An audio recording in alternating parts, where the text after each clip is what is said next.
Back in 1961, a group of 155 Irish UN peacekeepers were sent to a small town in the Congo known as Jadotville. They were part of a UN peacekeeping mission, and most of them were in their early 20s and had never seen combat before in their life.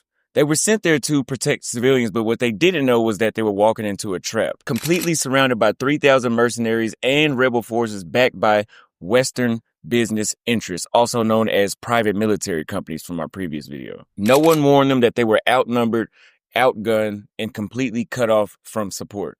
What happened over the next 5 days is one of the most overlooked but impressive defensive battles in modern history.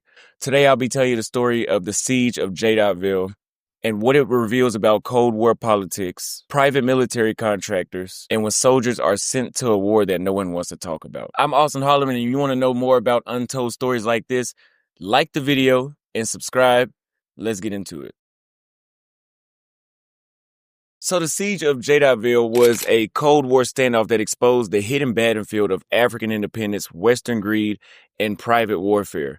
The Congo declared independence in 1960, but plunged into chaos only within weeks as Belgian troops refused to leave. In Katanga, which is Congo's richest province, it was seceded under Moise Tshombe with backing from the Belgian corporations like Union Mare. The West quietly supported Katanga to protect the copper, cobalt, and uranium reserves using Cold War industries, which is something that you still see going on in the Congo today. Prime Minister Patrice Lumumba was assassinated in Katanga with Belgian and local involvement after he decided to turn to communism with the USSR. The UN deployed peacekeepers, mostly Irish, Indian, and Swedish troops to preserve Congo's unity without provoking the superpowers. Behind the headlines, Jadotville became a pawn in a global chessboard where European interests funded secessionists and the UN was left holding the line. The 155 Irish soldiers who fought at Jadotville were undertrained, under-equipped, and completely unaware that they were walking into a trap. The Irish army had only recently begun peacekeeping missions and had no combat experience abroad. The 35th Battalion was led by Commandant Pat Quinlan, was sent to Jadotville with just 5 days of rations of food and ammunition. The local white settlers at that time in Jadotville were mostly Belgian and French expats who were openly hostile to UN troops. The deployment came days after a prior UN force had pulled out of the area due to rising hostility. They were unaware that the UN had secretly launched a military offensive in nearby Elizabethville that very same morning. And by the time the bullets began flying on September 13th, the Irish were completely surrounded, outnumbered 20-1, and cut off from any reinforcements. The UN's secret offensive to crush Katanga, Operation Morthor, sparked a violent backlash that turned Jadotville into a battlefield. And on September 13, 1961, the UN launched a surprise raid to arrest Katanga's officials and push out the mercenaries. Katanga's forces retaliated by cutting off UN outposts, including Jadotville, which was the most vulnerable. Katanga's private army included over 500 European mercenaries with combat experience in Algeria, Indochina, and World War II. And just a little backstory about mercenaries if you guys don't know. The previous video I did about PMCs, which is private military companies, which is also just mercenaries, are elite soldiers who have plenty of battle experience, usually plenty of battle experience, and they are just soldiers for hire. They may be hired to do coups in different countries. They may be hired to protect diamond and gold mines or oil rigs, and they may just be hired for a president's or even a vice president's personal security, as you see in Equatorial Guinea or the CAR. And that's who these undertrained, under-equipped, and inexperienced Irish UN peacekeepers were going up against, were people who had probably killed hundreds of people in Asia and in World War II for the French. At the beginning of the siege, the mercenaries cut off Jadotville's water supply so the Irish could be crippled with dehydration. Then they used sniper attacks and mortar fire on the Irish troops as they sat in the trenches. UN relief forces came to assist the UN peacekeeping mission in Jadotville, but they were halted by well-armed mercenaries guarding a strategic bridge into Jadotville. Irish soldiers were forced to fire rifles and machine guns from foxholes without food or sleep, while mercenaries used mortars, ground assaults, and even a fighter jet to wear them down. So keep that in mind.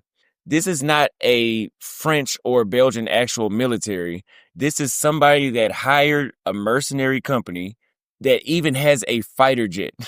So if you keep that in mind, people watching this, if you have the right amount of money, you can hire your own private military company of mercenaries that can bring helicopters, tanks, and jets. And you can see that the Wagner Group does this, and they even do this for countries like Burkina Faso and the Central African Republic. If you have the right amount of money or resources in your country, you can do this yourself. I'm not recommending you do it. I'm just telling you what the world is like today.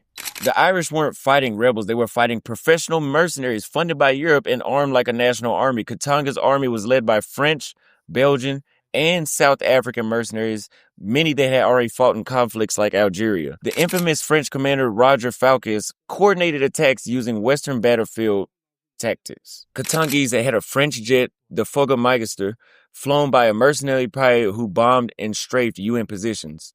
UN forces were not equipped for full-scale warfare. The Irish had no anti-aircraft defenses as well. The mercenaries pretended to have a ceasefire with the UN, only to reposition and launch surprise attacks violating international law. But remember, this is not an actual military. They're mercenaries, so they're not part of any UN treaties. They're a business. And that's why you see these PMCs actually break international law and commit war crimes, because they are not liable to anything. For 5 straight days, the Irish repelled wave after wave attacks, even damaging the jet with rifle fire, holding their ground while vastly outgunned. Despite their radio calls to the UN for reinforcements, the Irish defenders were left alone twice due to UN intelligence failures and poor planning. Force Kane 1, the first relief column, was stopped at Lufero River after mercenaries fortified the only bridge. A second attempt, Force Kane 2, was bombed by the mercenary jet and suffered casualties before retreating. UN headquarters was unsure of the real situation and believed the Irish might be safe under a ceasefire. Commander Quinlan received no updated orders from UN command as the situation deteriorated. Irish troops rationed water and ammunition to survive, expecting help that they would find out would never come. On the 4th day of the siege, the UN helicopter finally dropped supplies into the Irish camp, but by then, the men were out of everything but grit. Though they surrendered, the Irish did not lose. They inflicted heavy casualties and emerged without a single death. So keep that in mind. Despite the fact that these people had never seen combat, were under-equipped, under-trained, and were outnumbered 20-1 by mercenaries who had fought in Indochina and World War II and even Algeria, people that had killed probably hundreds of people apiece at this time, especially if you fought in World War II. And they had a jet, and they had all the equipment they needed, could not take on 155 soldiers in 6 days. Even when they tried to exploit a ceasefire, they still could not beat the Irish soldiers. The Irish defenders killed an estimated 300 to 500 Katangese and mercenary fighters. Despite the continuous attacks, no Irish soldiers were killed in action and only about 5 were seriously wounded. With water and ammunition gone, Quinlan negotiated surrender to avoid massacre. And the only reason that the Irish soldiers surrendered was because they were out of water and ammunition, and they were still outnumbered by 1,000. So if he did not surrender, they would have been completely massacred. Once they surrendered, the Katangese treated them as prisoners of war, but used them as leverage in political negotiations with the UN. Quinlan's decision likely saved over 150 lives and was supported unanimously by his men. Commandant Quinlan told his men, "You will fight another day," before shaking hands with the commander and laying down his arms to save the company.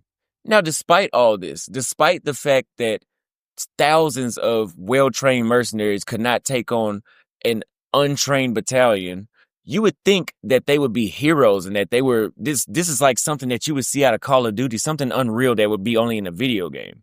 But for decades, Ireland ignored the siege of Jadotville, treating those survivors with silence, stigma, and even ridicule.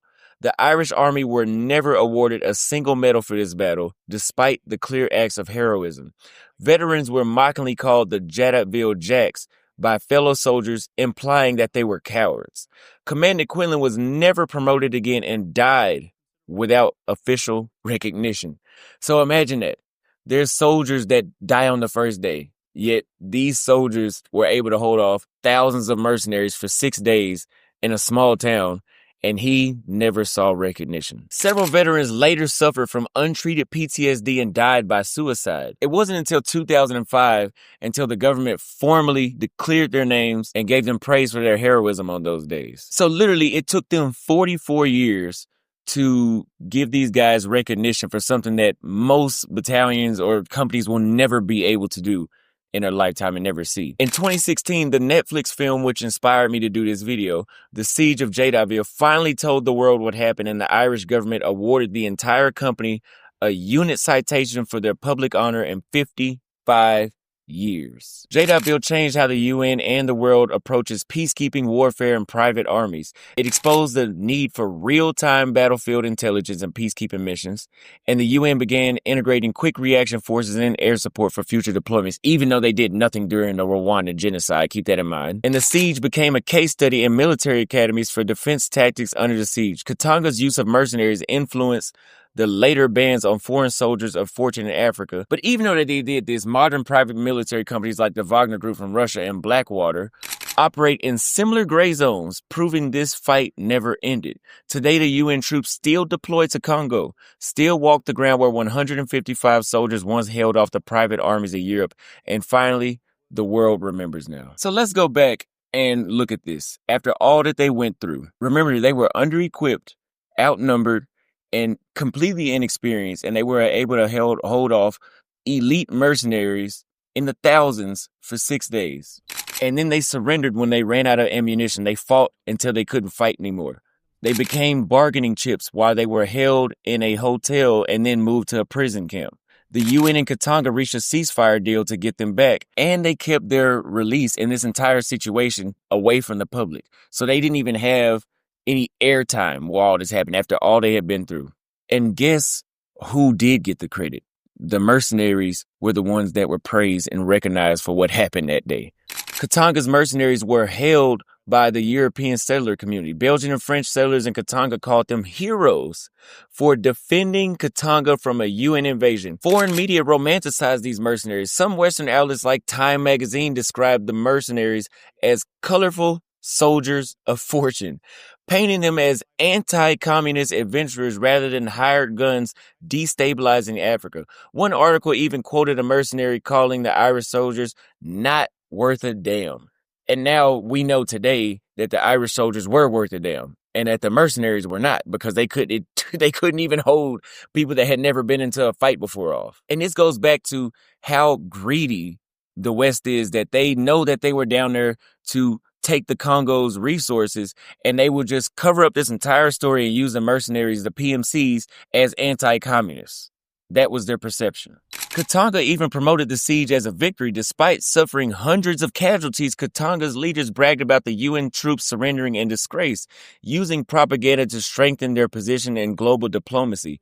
The Irish were shamed, as I said before, and forgotten. Some of them were mocked and called cowards. Some of them were even spat on while they were in custody of the Katanga. And even the Irish military, instead of them using this as a win, they chose to bury the story. No medals were awarded, no investigations were launched into how they were left behind. Quinlan's requests for accommodations were denied, and for years the veterans were told not to speak about it. The bottom line is, the UN peacekeepers were the enemies in the public eye, and the mercenaries were called heroes, even though that the UN were sent there to protect the locals against those mercenaries and rebels, essentially. These men who fought off a 20-1 siege with no casualties were abandoned by their own. This wasn't just a siege. It was a test of loyalty, leadership, and legacy. And the story of Jadotville isn't just about war. It's about how history buries its heroes until someone comes and digs them out. And I will keep looking for these heroes no matter what race they are, no matter where they are, and I will give them the credit that they deserve. And I did this after watching the movie The Siege of Jadotville. I definitely recommend you go check it out. It's a heartbreaking movie because it is true bravery, and it's amazing how somebody with no skill can hold off such a strong force, and then essentially their own people shitted on them. So as I said before, if you learned something today, subscribe to the channel. We need to get our second channel monetized. Like the video, leave a comment on what you thought and what story you want to see next, and make sure you share this story because the truth needs to be told.